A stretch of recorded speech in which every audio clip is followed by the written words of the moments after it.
17 अक्टूबर 2018 को मेरे फादर ने हमारे पड़ोस में रहने वाले अंशुगर और राजेश गर्ग से संग आकर आत्महत्या करी थी। हमारा पैसा बैंक किस हद तक गिर चुका है, उन 5 सालों में उन आरोपियों को से बुला के ये भी नहीं पूछा गया कि आपके खिलाफ कोई FIR भी दर्ज है। सर मैं और मेरा परिवार पूरी तरह से टूट चुका है।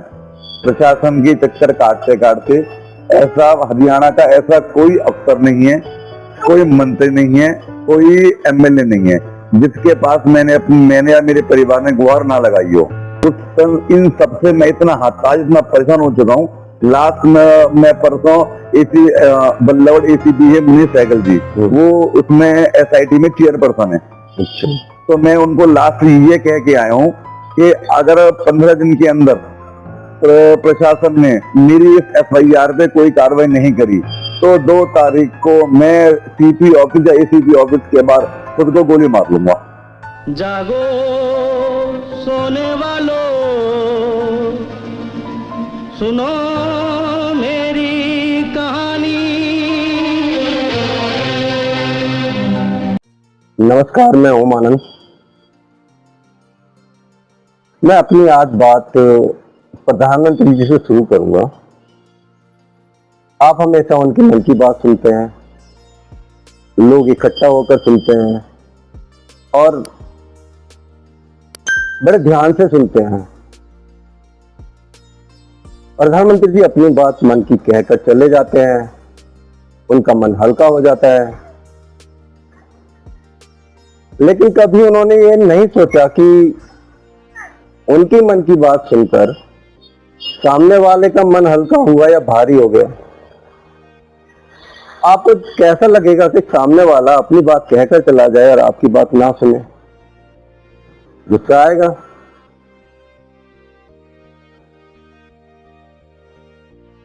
तो होता क्या है कि हर आदमी के मन की बात तभी रह जाती है। लोग चिल्ला चिल्ला कर अपनी बात कहते हैं लेकिन कोई नहीं सुनता।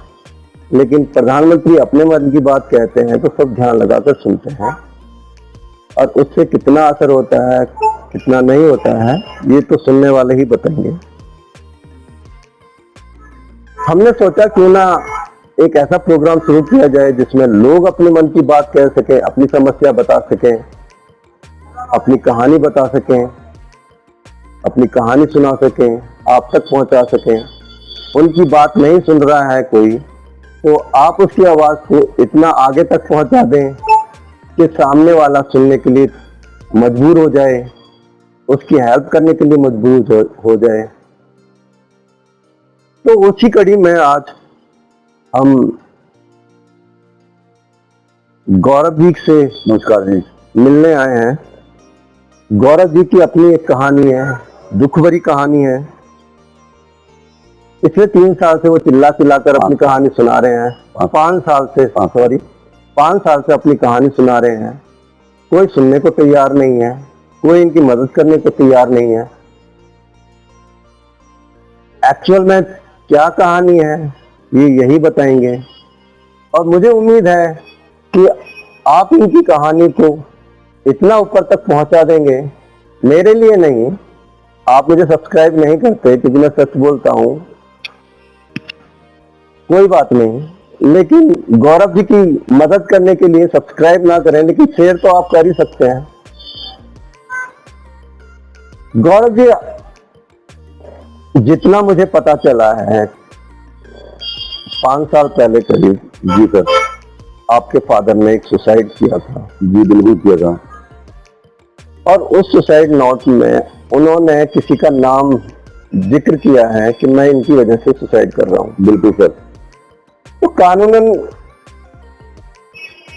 और न्याय प्रणाली के अकॉर्डिंग उस पर एक्शन बनता है। बिल्कुल सर। अक्सर ये कहा जाता है कि पुलिस वाला अगर कुछ करना भी चाहे तो वो 2 वजह से रुकता है। या तो उसके मुंह पे नोट की एक पट्टी लगा दी जाती है या पॉलिटिकल एक इंजेक्शन दे दिया जाता है। इन दोनों से भी वो उछलना बंद नहीं करता सरकारी कर्मचारी काम करने से, तो उसका ट्रांसफर कर दिया जाता है। गौरव जी केस में क्या हुआ ये हम इन्हीं से जानेंगे। गौरव जी बताइए, एक्चुअल में क्या कहानी थी फादर गए, ये तो बहुत दुख भरी घटना है। सुसाइड किया, ये तो और भी दुख भरी घटना है। उससे ज्यादा दुख भरी घटना ये है कि किसी ने कुछ एक्शन नहीं लिया। तो आप शुरुआत से अपनी कहानी बताइए। 17 अक्टूबर 2018 को मेरे फादर ने हमारे पड़ोस में रहने वाले अंशुगर और राजेश गर्ग से संग आकर आत्महत्या करी थी और उन्होंने एक सुसाइड नोट भी छोड़ा था, जो सुसाइड नोट हमें उनकी पॉकेट से मिला। उस पॉकेट के आधार पे हमने प्रशासन से FIR की गुहार लगाई। प्रशासन ने FIR तो दर्ज करी, पर आज इन बातों को 5 साल हो चुके हैं।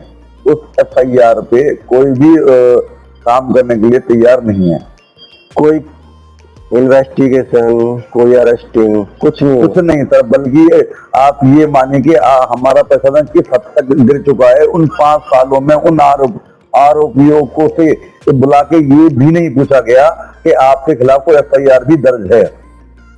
आपको क्या लगता है, जैसे कहते हैं कि पुलिस पैसे के लिए मरती है, या कोई ईमानदार पुलिस वाला भी हो तो उसके ऊपर दबाव डाल दिया जाता है कि तू चुप रहे जी, जैसा हम फिल्मों में देखते हैं। जी बिल्कुल, और आम जिंदगी में भी वैसा ही है। जी बिल्कुल।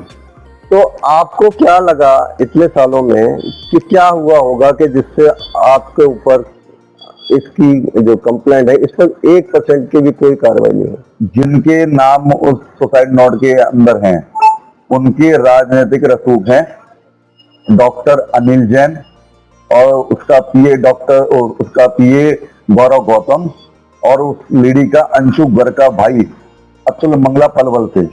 ये तीनों पूरी तरह से उसका सपोर्ट कर रहे हैं। बीजेपी पूरी तरह से उसका हर तरह से सपोर्ट कर रही है। बीजेपी के नेता, हरियाणा बीजेपी के नेता। ओके, हरियाणा बीजेपी के नेता।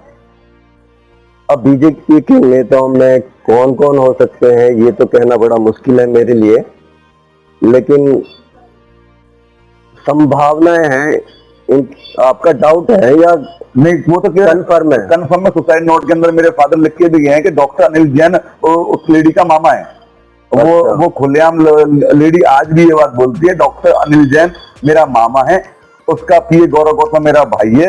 जब तक बीजेपी सरकार है हमारा बाल विवाह का नहीं हो सकता। तू जहां मर्जी भाग ले, जो मर्जी कर ले। यानी कि प्रधानमंत्री जी का वो वक्तव्य कि हमारी सरकार में न्याय होगा, हमारी सरकार में कोई गरीब दुखी नहीं रहेगा, तो ये सरासर गलत है सर, गलत है। मैं अभी आपको एक बात और बता दूं। 15 अगस्त को हमारे प्रधानमंत्री जी ने लाल किले से एक भाषण दिया था, 90 मिनट का भाषण दिया था। उसमें सबसे ज्यादा उन्होंने परिवारवाद और भ्रष्टाचार के लिए बोला था, जबकि उनके वो परिवारवाद सिर्फ बोलने के लिए क्या? ये भी बड़ी शर्म की बात है कि 10 साल शासन करने के बाद भी उन्हें ये कहना पड़ रहा है कि भ्रष्टाचार है देश में और बढ़ा है, कम नहीं हुआ है। चलो वो पॉलिटिकल बातें हैं, लेकिन आपने जैसे हुआ नहीं, आपने क्या एफर्ट किए कि इस पे कार्रवाई हो? किस किस के पास गए? 18 से लेके 23 तक मेरे हिसाब से शायद 5 CP फैजाबाद के चेंज हो चुके हैं। ऐसा कोई CP साहब नहीं आए जिनके पास मैं न्याय की गुहार ना लगाई हो। आपके पास कुछ सबूत हैं जिनके आप पे कह सके? हाँ बिल्कुल मेरे पे उनके दिखाएंगे जरा? दिखाता अभी ये सारे मेरे फोन के अंदर है, मैं दिखा सकता हूँ फोन के अंदर आपको। मेरे पे बाय तारीख जिस दिन मैं CP साहब के पास गुहार लगाने गया हूँ, एप्लीकेशन देने गया हूँ, मेरे पे by date by diary number मेरे पास नोट है। ओके, तो CP साहब अरोड़ा जी जो मंत्री और नेताओं के आगे पीछे ज्यादा दिखाई देते हैं, जनता के बीच में कम दिखाई देते हैं, तो उनसे मैं एक सवाल करना चाहूंगा कि बड़े बड़े लोगों की समस्या हो या ना हो, लेकिन उनका हर काम सॉल्व हो जाता है। आम जनता क्या करे, इसका जवाब आपसे पूछा जाएगा। आप दें या ना दें, ये आपकी मर्जी है। तो अब जब 5 साल हो गए हैं, तो इस कंडीशन में ज्यादातर लोग हताश हो जाते हैं और कुछ उल्टा सीधा काम कर बैठते हैं। आपकी स्थिति क्या है? सर मैं और मेरा परिवार पूरी तरह से टूट चुका है। प्रशासन के चक्कर काटते काटते ऐसा हरियाणा का ऐसा कोई अफसर नहीं है, कोई मंत्री नहीं है, कोई एमएलए नहीं है जिसके पास मैंने या मेरे परिवार ने गुहार ना लगाई हो, बट सुनने के लिए कोई भी तैयार नहीं है। इन सबसे मैं इतना हताश, इतना परेशान हो चुका हूँ। लास्ट में मैं परसों बल्लवड़ एसीपी है मुनीष सहगल जी, वो उसमें एसआईटी में चेयरपर्सन है। अच्छा। तो मैं उनको लास्ट ये कह के आया हूँ कि अगर 15 दिन के अंदर प्रशासन ने मेरी इस एफआईआर पे कोई कार्रवाई नहीं करी तो 2 तारीख को मैं सीपी ऑफिस या एसीपी ऑफिस के बाहर खुद को गोली मार लूंगा। खुदा ना खास्ता इनकी स्थिति ऐसी हो जाए, क्योंकि जब आदमी डिप्रेशन में जाता है तो वो शून्य हो जाता है और सोचने समझने की शक्ति खत्म हो जाती है। खुदा ना खास्ता वो ऐसा कर लेते हैं गौरव जी, तो ये हो सकता है आपके लिए एक लाइन की खबर हो जाए, सीपी के लिए पुलिस के लिए एक केस बन जाए, जैसे कि हजारों केस आते हैं, एक केस और से।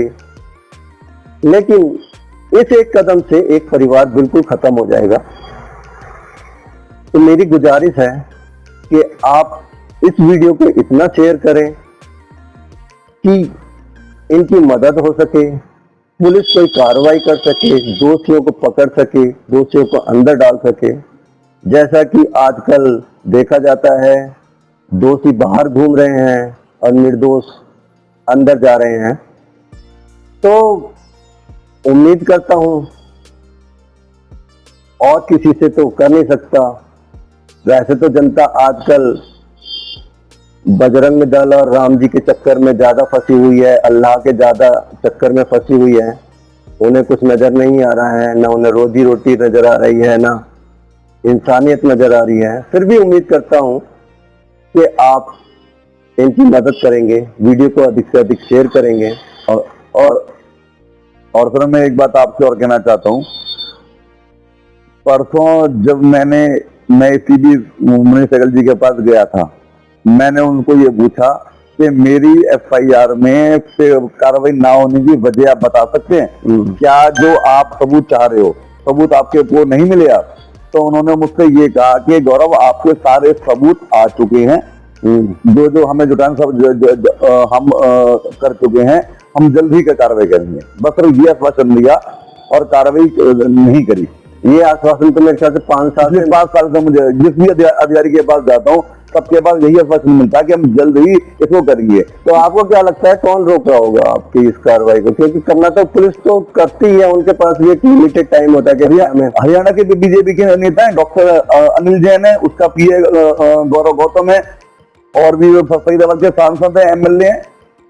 यानी आप सांसद एमएलए इस पर सीधा इल्जाम लगा रहे हैं? सर बिल्कुल लगा रहा हूँ। मैं तो डॉक्टर अनिल जैन का तो मेरे फादर लिख के ही गए कि डॉक्टर अनिल जैन तो उसका मामा है ही जी। जो मेन वजह तो डॉक्टर अनिल जैन और गौरव गौतम है जी। ओके। गौरव जी की कहानी तो आपने सुनी ली। अगर आपकी भी कोई ऐसी कहानी हो तो आप हमसे संपर्क कर सकते हैं। हमारे प्रोग्राम मेरी आवाज़ सुनो मेरी कहानी में हम आपको दिखाएंगे और कोशिश करेंगे कि अधिक से अधिक इसको शेयर किया जाए और आपकी बात जिन लोगों तक पहुंचानी है उन लोगों तक पहुंच जाए। जय हिंद, जय भारत। नमस्कार जी। मुझे लगता है मेरी ज़िंदगी में एक ही मकसद रह गया कि मैं हर जगह में लड़ाई लड़ाई लड़ाई करता रह गया हूँ। और शायद मेरे अंदर का भगत सिंह, मैंने पिछली बार हाईकोर्ट में बोल के आया कि सर मैं फिरोजपुर पैदा हूँ, मुझे नहीं पता मेरे अंदर भगत सिंह की आत्मा कैसे आ जाती। लेकिन हमारे हॉस्पिटल, डिस्पेंसरी जहाँ पे आम आदमी जाती है, उनकी व्यवस्था जो है, अवस्था दयनीय है और सबको दिख रहा है। जबकि हमारे सेंट्रल फंड में 1 लाख करोड़ है। यहाँ भी मेरे दिमाग में था कि कैसे हेल्थ सेक्टर को इम्प्रूव किया जाए, क्योंकि हेल्थ सेक्टर बहुत ही दयनीय अवस्था में था। मैं देख रहा था कि हमारी डिस्पेंसरियाँ ठीक नहीं हैं, हमारे पास डॉक्टर्स को बैठने की चेयर नहीं है। कोरोना में देखा मैंने कैसे लोगों के, हमारे डॉक्टर्स के पास ग्लव्स नहीं हैं, अलग टेबल थी। मैंने पहली बार वो मंजर देखा, मेरा अभी तक मेरा दिल कांप जाता है। महाजन थोड़ी माँ मर गई है।